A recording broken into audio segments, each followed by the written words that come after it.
Hey everybody, it's Mike again, and today we're going to talk about Perplexity's deep research.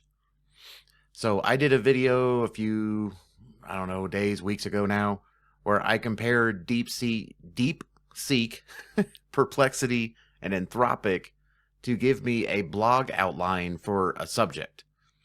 And just a few days ago, Perplexity released Deep Research.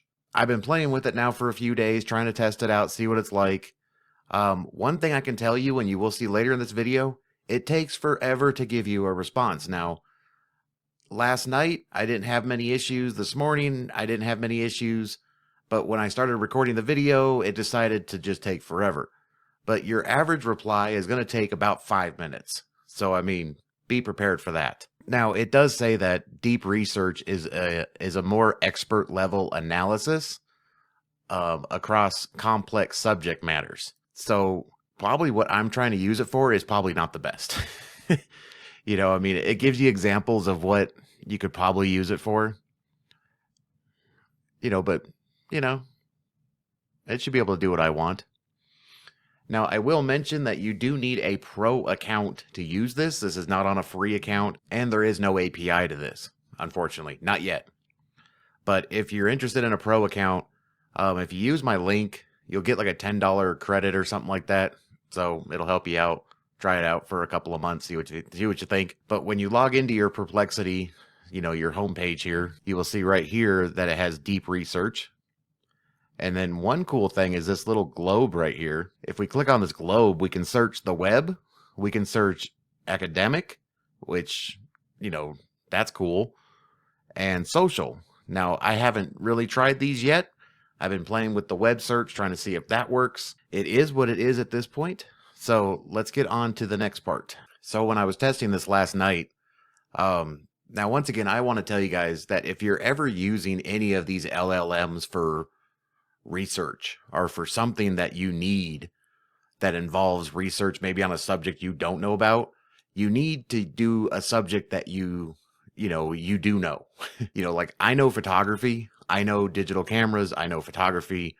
So whenever I'm first using a new setup, I try to use something that I already know about. So when I get the result, I know if it's BS or if it's at least something I can work with, right? So before you just start, giving it subject titles on things that you have nothing about, that you know nothing about, do something with stuff you know about. Now, I will tell you, this is one of the slowest researchers I've ever used. I mean, it is crazy. I mean, this probably took 5 minutes to write this. And once again, if you've watched my other videos, the issue I have again is that it totally just glossed over the 2000 to the 220s. It goes into smartphones, it goes into, computational photography. It totally missed a few years there. And they were very important years in digital photography, and it just glossed right over it. Now, of course, I could, reprompt this and say, give me the history of digital cameras from the 60s to the 70s, and then have it write this as its own prompt. Then do one for the 80s and 90s and have that research and do its own prompt.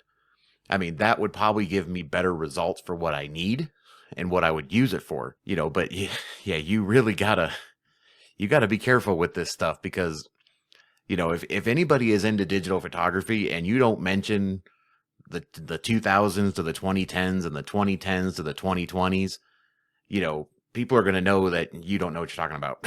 So make sure you know the subject before you just start rambling on about this stuff. Now, what I thought I would do in this video is give it the prompt that I had in my make automation and see what kind of results I get using a more advanced prompt. So what's the worst that can happen? So this is my prompt.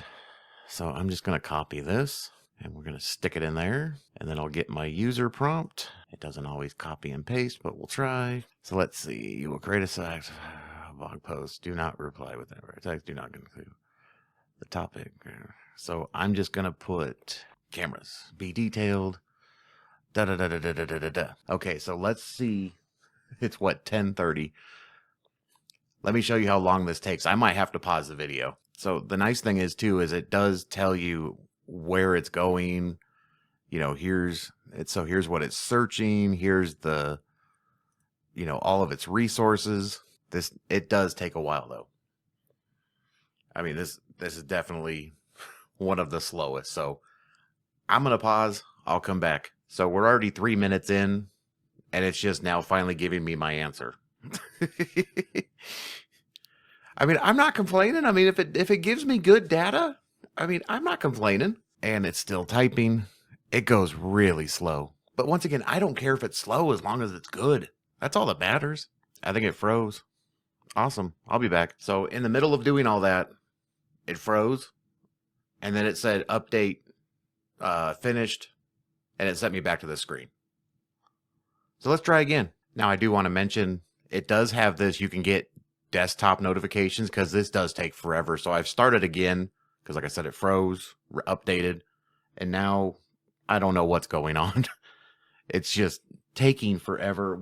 I've already been at this for 3 minutes just to get to this point. So I'll come back. Okay, I'm back. Here we are. Almost 15 minutes later.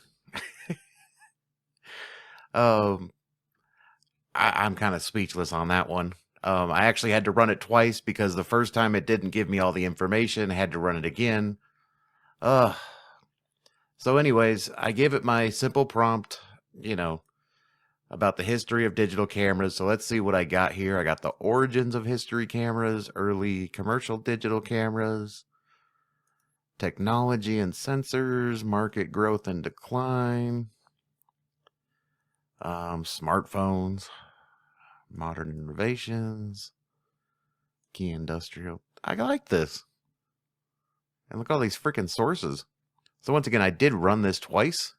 So here's the other one. Let's see if this one's any better. I like how that one actually has dates. I mean, this is good. I don't think it's good enough to write a blog off of, though. I mean, once again, we glossed over the 2010s and the 2000s. So once again, I mean, I could probably reprompt it to have it write it a better way, but I don't know. I mean, it's a good start. It definitely needs a little love, but other than that, it's good. So if you want to try it out, I do have a link because you do need a pro account on this. So you can check out my link. It'll give you a $10 credit. If not, let me know what you think.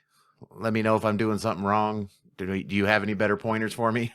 Because I don't know. All right. Have a good one.